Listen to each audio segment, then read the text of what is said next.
습니다. 사도행전 7장 말씀 보겠습니다. 신약성경 사도행전 7장 54절에서 60절 보겠습니다.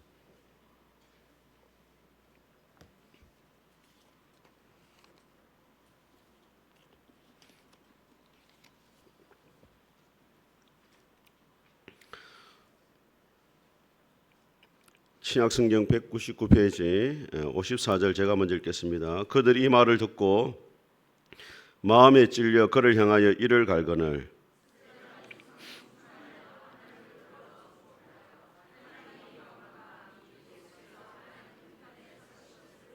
말하되 보라 하늘이 열리고 인자가 하나님 우편에 서신 것을 보노라 한데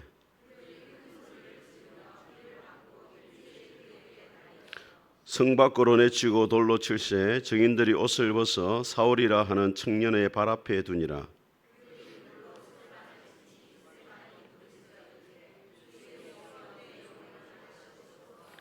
같이 읽겠습니다. 무릎을 꿇고 크게 불러 이르되 주여 이 죄를 그들에게 돌리지 마옵소서. 이 말을 하고 자니라. 아멘. 오늘 이 본문의 말씀을 가지고 죽음 하나님께서 주신 최고의 선물이라는 제목으로 하나님의 말씀을 선포하겠습니다. 우리 앞뒤 좌우 인사하겠습니다. 잘 오셨습니다. 은혜 받으시기 바랍니다. 추석 명절 잘 보냈습니까? 얼굴이 밝으신 거 보니까 별일 없이 잘 다녀오신 것 같습니다. 오늘도 예배 가운데 하나님의 은혜와 평강이 여러분 가운데 함께 할 수 있기를 주의 이름으로 축복합니다. 라틴어로 된 인생을 지혜롭게 살아가는 라틴어 3대 명언이 있습니다. 첫째가 뭐냐면 카르페디엄이라는 말입니다. 카르페디엄이라는 것은 카르페라는 말은 붙잡다 이런 말이에요. 붙잡다. 디엠이라는 것은 하루라는 뜻입니다. 카르페디엄이란 말은 뭐냐면 하루를 붙잡아라. 다르게 말하면 현재를 즐겨라 그런 뜻입니다. 우리는 지나간 과거를 돌아보면서 후회를 하고 또 앞으로 다가오지 않은 미래를 생각하면서 불안해함으로 현재의 소중한 시간을 잃어버릴 때가 많습니다. 인생을 지혜롭게 사는 비결이 뭐냐? 나에게 준 하루의 시간을 최선을 다해서 살아가는 것이 인생을 지혜롭게 살아가는 비결이라는 것입니다. 예수님께서도 마태복음 6장에 한날 괴로움은 그날에 족하니 그렇게 말씀했습니다. 내일 일을 위해서 염려하지 말아라. 그렇게 이야기했어요. 저는 여러분들이 하나님이 허락하신 하루하루의 시간 동안에 최선을 다하는 삶을 살아갈 수 있기를 주의 이름으로 축복합니다. 두 번째 라틴어 명언이 뭐냐면 아모르 파티예요. 아모르 파티 하니까 눈이 번쩍하시네요. 김연자 씨 노래도 있잖아요. 아모르 파티. 이 아모르 파티는 뭐 파티를 열어라 뭐 이런 뜻이 아니고 아모르라는 말은 사랑하라 이 말이에요. 파티라는 말은 운명이라는 말입니다. 나에게 주어진 운명을 받아들이라 이 말이에요. 바꿀 수 없는 것들. 내가 처한 환경이나 형편이 아무리 안 좋게 보여도 거기에는 하나님의 섭리가 있고 뜻이 있으니까 지금 나에게 주어진 이 환경과 운명을 하나님이 허락하신 줄 알고 받아들이고 감사하라는 거예요. 데살로니가서 5장에도 뭐라고 말씀합니까? 범사에 감사하라. 하나님이 어떤 환경과 형편을 인도하시든지 거기에는 하나님의 뜻이 있다는 것을 믿고 하나님 앞에 감사하며 살아가는 것이 인생을 지혜롭게 살아가는 비결이라는 거예요. 세 번째 라틴어 명언이 뭐냐면 메멘토 모리입니다. 메멘토라는 것은 기억하라. 모리는 뭐냐면 죽음이란 말이에요. 인생을 지혜롭게 살아가는 비결이 뭐냐? 죽음을 기억하고 살아가는 거예요. 고대 로마의 장군들이 전쟁에 승리하고 마차를 타고 탁 들어오면은 사람들이 환호하며 박수를 확 보내는데 그때 노예들이 이렇게 말합니다. 장군을 향해 가지고 메멘토 모리. 당신은 언젠가는 죽기 때문에 교만하지 말고 자만하지 말고 전쟁에 승리했지만 당신이 겸손해야 됩니다.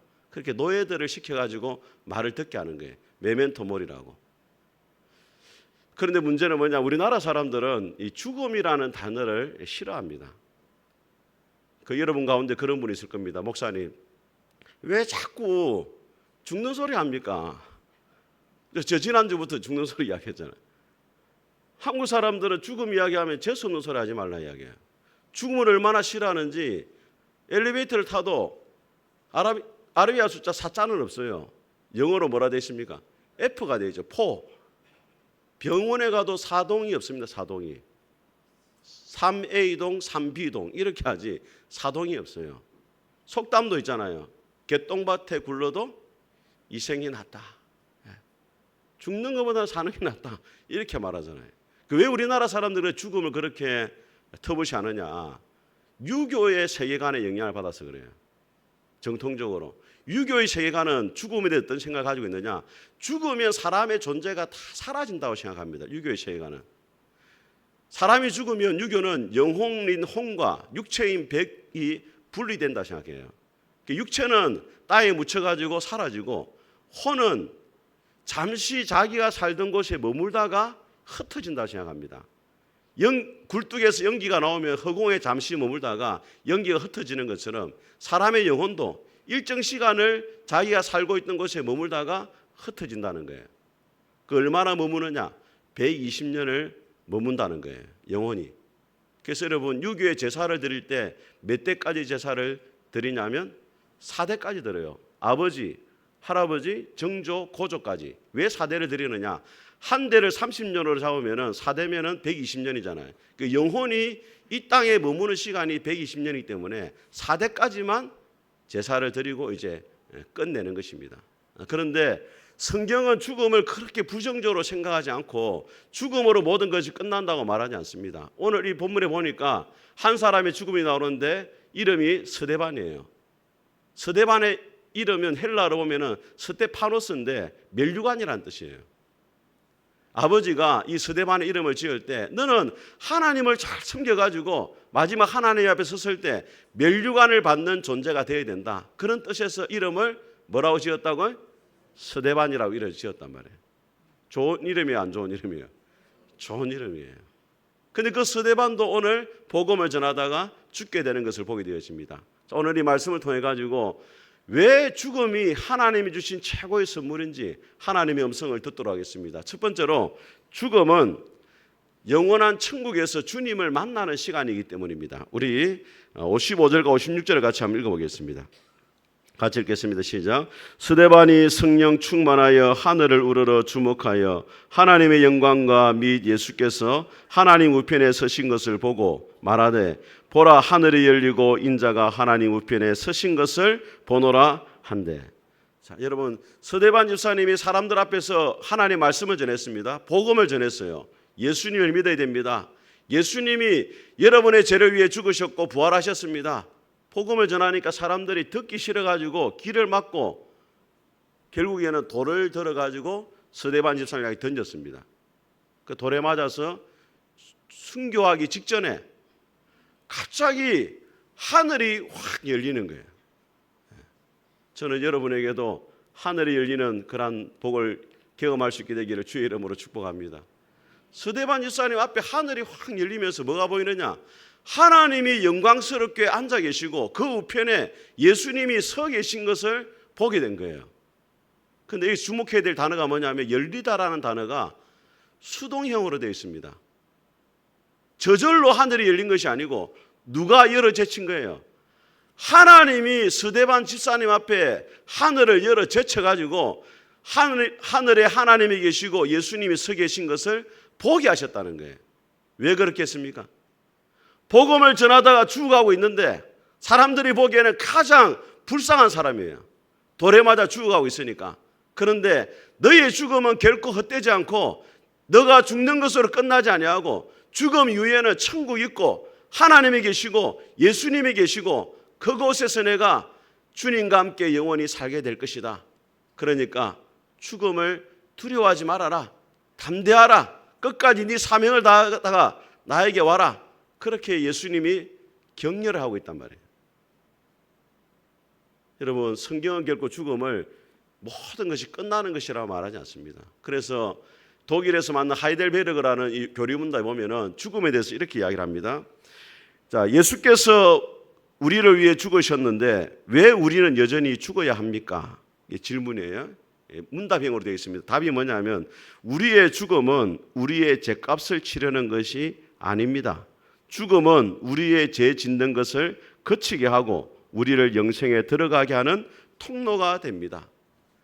여러분 성경에 보니까 죄의 싹슨 사망이 이렇게 되어 있거든요. 죄를 지은 대가로 죽는 거예요. 그런데 우리가 지은 죄에 대해서는 예수님이 이미 십자가에 죽으심으로 대가를 다 지불했어요. 그런데 왜 우리가 죽어야 되느냐 말이에요. 지금 조금 눈빛이 좀 궁금하다는 눈빛을 좀 보여보세요. 지금 아무 생각 없는 그런 눈빛을 보지 말고. 이 아주 중요한 문제예요. 죄의 싹슨 사망이기 때문에 죄를 지은 사람은 죽는 거 맞아요. 그 믿지 않는 사람들은 다 죄 때문에 죽어야 되는데 우리는 예수님이 우리 죄를 위해 십자가에 죽으셔가지고 죄값을 다 치렀단 말이에요. 그런데 왜 우리가 죽어야 되느냐 말이에요. 거기에 대해서 하이델베르그는 뭐라 말하냐. 첫째는 죽음으로 죄 짓는 것을 거치게 된다는 거예요. 여러분 우리의 평생의 소원이 뭐예요? 할 수만 있으면 하나님 앞에 바르게 살고 죄 짓지 않고 하나님의 뜻대로 사는 거잖아요. 그런데 우리 육신이 약하기 때문에 자주 죄에 넘어지고 유혹에 넘어지고 죄를 짓는단 말이에요. 그런데 우리가 언제 죄를 안 짓게 되느냐? 죽는 순간 육신의 몸을 벗게 되어지고 영광스러운 주님과 같은 몸을 입게 되면서 이제는 더 이상 죄를 짓지 않아도 되는 그런 영화의 단계를 경험하게 되어진단 말이에요. 여러분 찬송가 246장에 보니까 나 가나안 땅 귀한 성에 들어가려고 내 무거운 짐 벗어버렸네. 제 중에 다시 방황할 일 전혀 없으니 저 생명 시냇가에 살겠네. 오늘 제가 좀 노래가 됩니다. 아니 박수가 이렇게 가사에 제 중에 다시 방황할 일이 없다는 거예요. 이게 얼마나 놀라운 축복인지 모릅니다, 여러분. 왜 우리가 죽어야 되느냐? 다시는 죄를 짓지 않는 영광스러운 몸으로 변화된다는 거예요. 두 번째 왜 죽어야 되느냐? 어느 주일학교에서 예배를 드리면서 목사님 물었어요. 여러분 천국은 어떻게 갑니까? 하니까 어린아이 손을 딱 들었어요. 대답해라. 죽으면 갑니다. 정답은 예수님 믿으면 간다 이랬는데 아이가 죽으면 간다 이랬어요. 그런데 그 말이 정답이에요. 하이델베르그 교리문답이 뭐라 말하냐? 죽음의 문을 열고 천국으로 간다 이렇게 돼 있어요. 여러분 밖에서 여러분들이 일을 하고 또 나가 있다가 집으로 돌아오잖아요. 그럼 뭘 열어야 됩니까? 현관문을 열잖아요. 그런데 여러분 현관문을 열 때 두려워하고 무서워하는 사람 아무도 없을 거예요. 왜? 집 안에 뭐가 있는지 다 알거든요. 집 안에는 자녀들 있고 아이들, 아내가 있고 남편이 있고 문을 열면 뭐가 있는지 알잖아요. 안 두려운 거예요. 왜 사람들이 죽음을 두려워하느냐? 죽음의 문 너머에 뭐가 있는지 모른다는 거예요. 믿지 않는 사람들은 죽음의 문 너머에 뭐가 있는지 몰라요. 그러니까 죽음을 두려워해요. 그런데 우리는 죽음의 문을 열었을 때 그 뒤에 누가 우리를 기다리고 계십니까? 예수님 우리를 기다리고 계시잖아요. 오늘 서대반 집사님이 그런 거예요. 죽는 순간에 하나님께 죽음의 문 너머에 하나님이 계시고 예수님이 너를 기다리고 계신다는 것을 보여주면서 죽음을 두려워하지 아니하도록 하나님께서 격려를 하고 있잖아요. 사도 바울이 고린도서 5장에 말합니다. 몸을 떠나가지고 차라리 주와 함께 있는 것이 훨씬 나는 더 좋다. 사람들은 죽는 걸 싫어하는데 바울은 뭐라 말하냐면 차라리 나는 몸을 떠나가지고 주님과 같이 있는 게 훨씬 좋다는 거예요. 믿습니까 여러분? 여러분이 진짜 예수님 믿는 사람이고 여러분이 진짜 천국에 대한 믿음이 있는 사람이라면 이 땅에서는 우리가 사명을 위해 최선을 다해야 되지만은 죽어도 나는 좋다. 사도 바울이 빌립보서 1장에 말합니다. 내게 사는 것은 그리스도니 죽는 것도 유익하다. 제가 이번에 이 설교를 준비하면서 최준석이라는 이 안 믿는 분 같아요. 이화여대 교수입니다. 죽음 학회 회원이에요. 죽음을 연구하는 사람도 있단 말이에요. 안 믿는 사람들도 죽음이 인생 가운데 가장 중요하기 때문에 그걸 공부를 해요. 그분이 이런 말을 합니다. 죽음이라는 것은 뭐냐? 여러분 잠수부가 물속에 들어갈 때 잠수복을 입잖아요. 잠수복이 얼마나 부피가 큽니까? 수압을 견뎌야 되니까 무거워요. 부피도 크고 또 안경을 쓰니까 시야도 좁아지잖아요. 그 안에서 활동하면 얼마나 피곤하겠어요. 몸도 제대로 움직이지도 못하고. 그런데 한두 시간 잠수를 다 끝내고 육지로 올라와 가지고 잠수복을 딱 벗고 일반 옷으로 갈아입으면 몸이 그렇게 가벼울 수가 없는 거예요. 그 최준석 교수가 뭐라 말하느냐? 죽음이라는 것은 잠수부가 잠수복을 벗는 것처럼 육신의 몸을 벗게 되는 것이다. 이렇게 이야기하는 거예요. 믿지 않는 사람이지만 아주 성경과 맞는 말이에요. 사도 바울이 뭐라 말하냐면 육신의 장막을 벗고 하늘에 신령한 몸을 덧입기를 원한다. 이렇게 말하거든요. 죽음이라는 것이 뭐냐? 과거에 우리가 죄를 짓고 우리 육신의 몸은 늙어지잖아요. 그죠? 여러분도 보니까 조금 이제 오래됐잖아요, 벌써.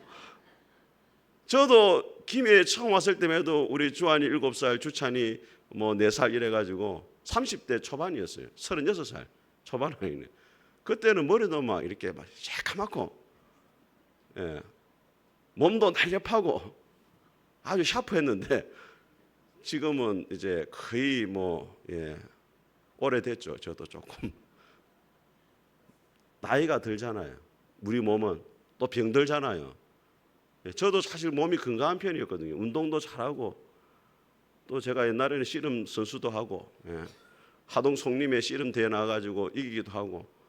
그런데 지금은 무릎도 안 좋고 아파요. 몸이 고지혈증 약도 먹고 있고. 그런데 여러분 우리가 나중에 있게 되는 그 영광스러운 몸은 죄짓지 않는 몸이에요. 아프지 않는 몸이에요. 늙지 않는 몸입니다. 그 몸을 우리가 덧입게 된다는 거예요.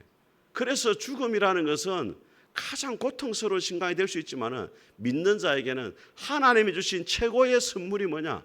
죽음이라는 거예요. 여러분. 저는 여러분들이 죽음에 대한 그런 믿음을 가질 수 있게 되기를 주의 이름으로 축복합니다. 두 번째로 죽음이 왜 최고의 선물이냐? 우리의 삶을 새롭게 바라보게 만들어줍니다. 여러분, 죽음은 우리의 삶의 순간순간이 얼마나 소중한지를 알게 만들어줘요. 우리나라에서 제일 여러분 똑똑한 사람이 누군지 아세요? 제일 똑똑했던 사람, 지금은 돌아가셨죠. 2022년에 돌아가셨는데 이여령 박사님이 제일 우리나라에 똑똑한 사람이에요.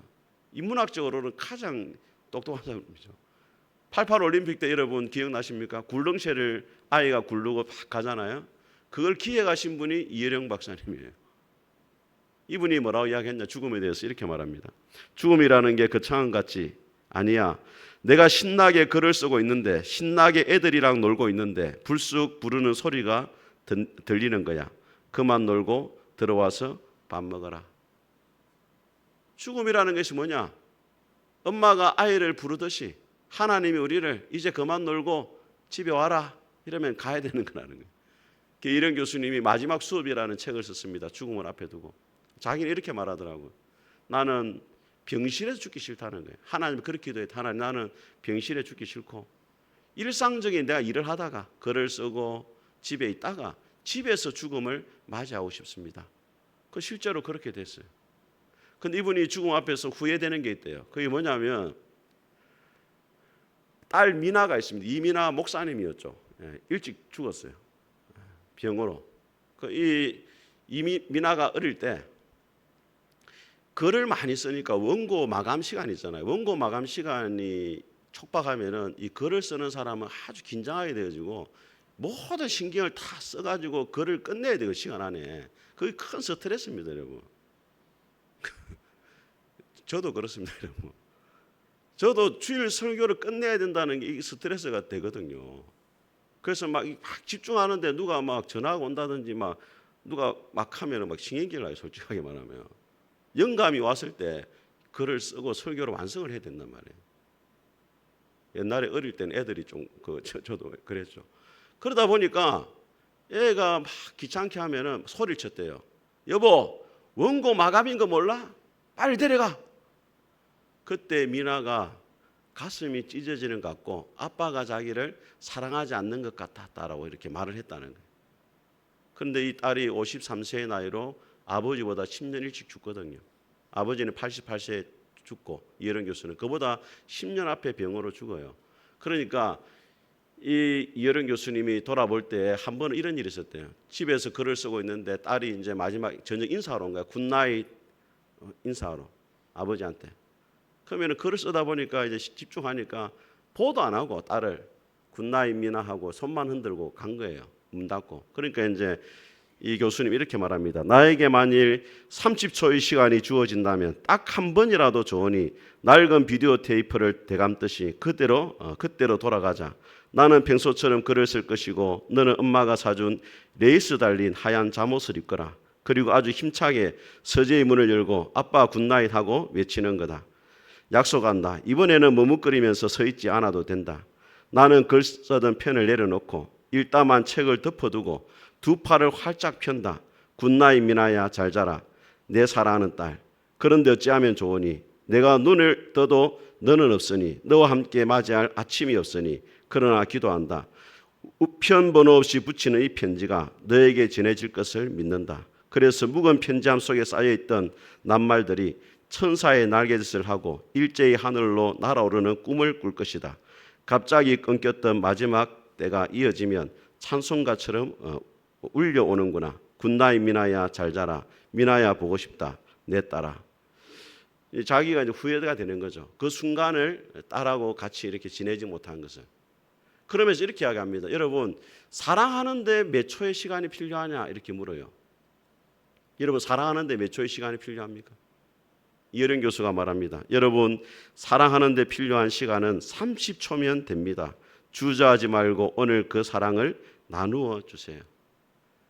여러분 이 죽음이 앞에 왔다고 생각하면은 우리가 그동안에 소홀히 했던 것들, 가족들에게 소홀히 하고 그랬던 것들 있잖아요. 그 시간들이 그만큼 소중하게 생각된다는 거예요. 그래서 오늘 나에게 주어진 시간 속에서 가족들을 사랑하고 또 사랑을 표현하고 그렇게 지내라는 거예요. 죽음이 왜 하나님이 주신 귀중한 선물이냐? 우리의 삶의 순간순간을 아주 소중하게 바라볼 수 있도록 만들어준다는 거예요. 두 번째로 죽음이 왜 하나님 앞에 귀한 선물이냐면은 은혜의식을 깨워줍니다. 은혜라는 것이 뭐냐면 하나님이 우리에게 주신 모든 것들이 다 선물로 주어졌다는 것을 믿는 거예요.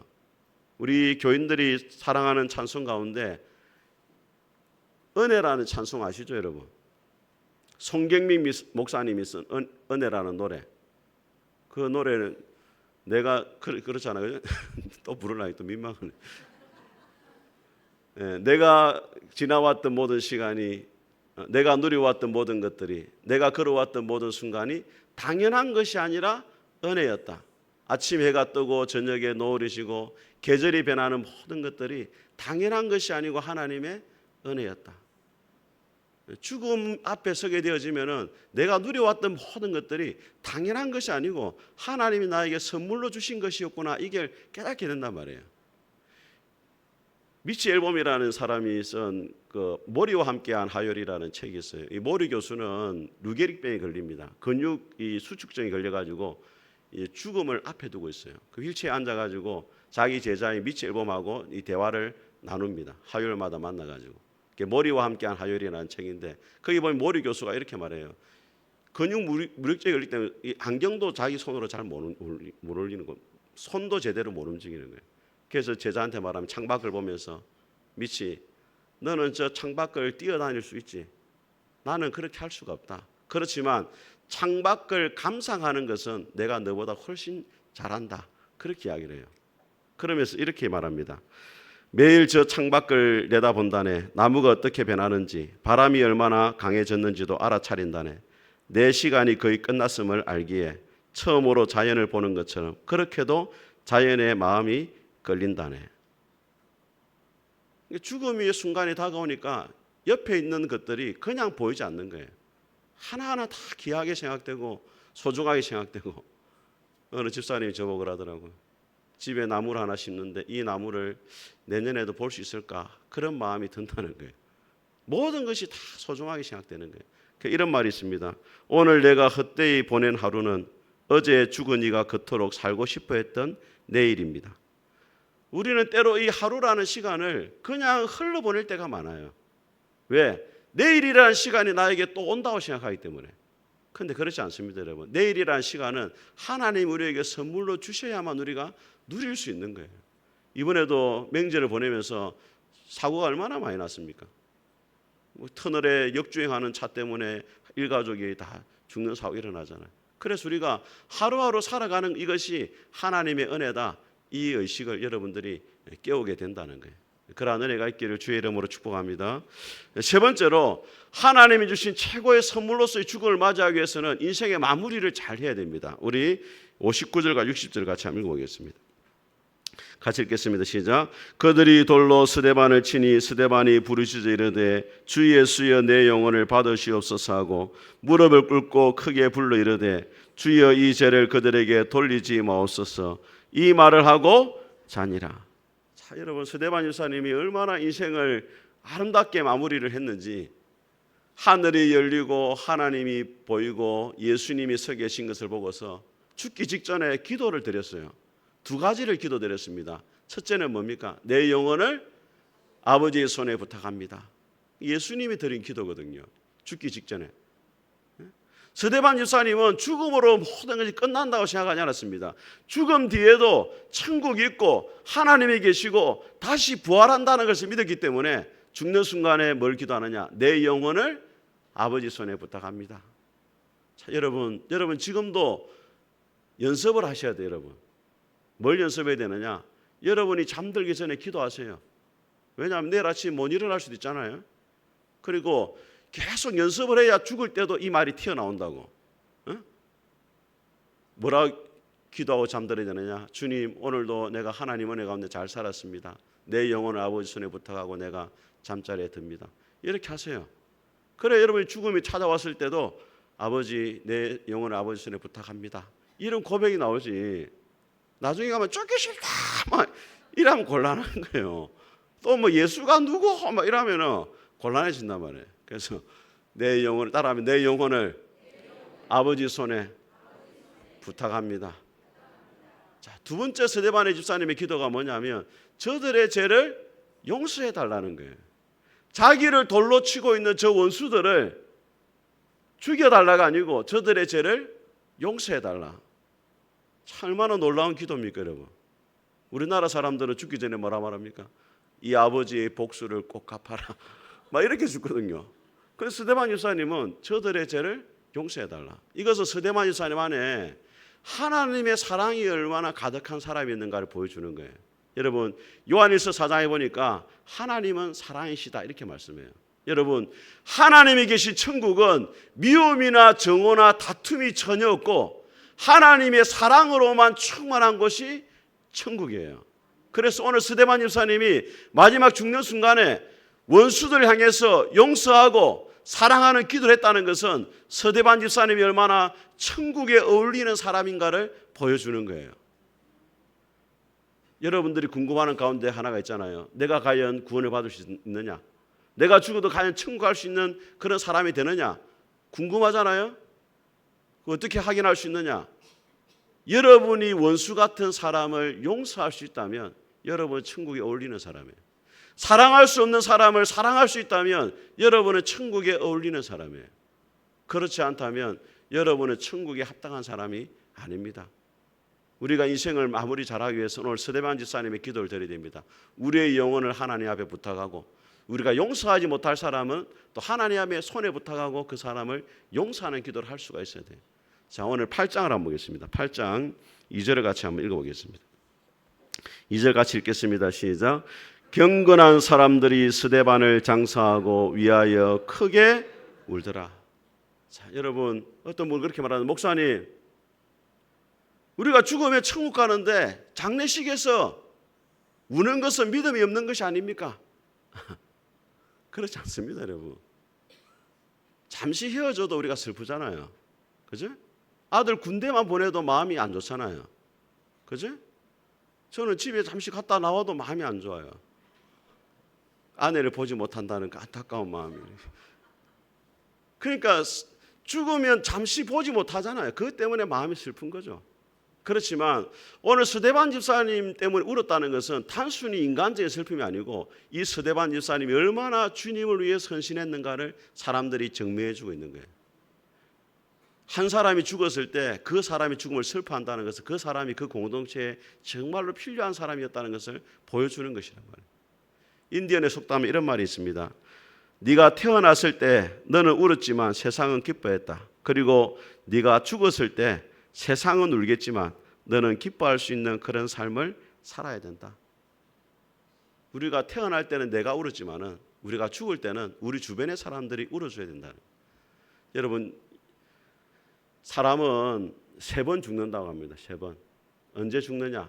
심장이 멈출 때 한 번 죽고, 땅 속에 매장될 때 한 번 죽고, 사람들의 기억 속에 잊혀질 때 마지막으로 죽는다는 거예요. 그래서 여러분의 심장이 멈출 때 누군가 여러분 곁에서 여러분의 손을 잡아줄 수 있다면 여러분은 행복한 사람이에요. 여러분이 땅에 매장될 때 여러분의 시신을 운구해 줄 수 있는 4명의 친구가 있다면 여러분은 성공한 사람이에요. 여러분들 무덤 앞에 찾아와가지고 누군가 울어줄 사람이 있다면 여러분은 아름다운 인생을 산 것입니다. 오늘 스데반의 집사님의 죽음처럼 여러분의 마지막 죽음도 여러분을 기억하고 울어줄 수 있는 그런 성공적인 삶을 살아갈 수 있기를 주님의 이름으로 축복합니다. 우리 같이 한번 찬송하겠습니다. 235장입니다.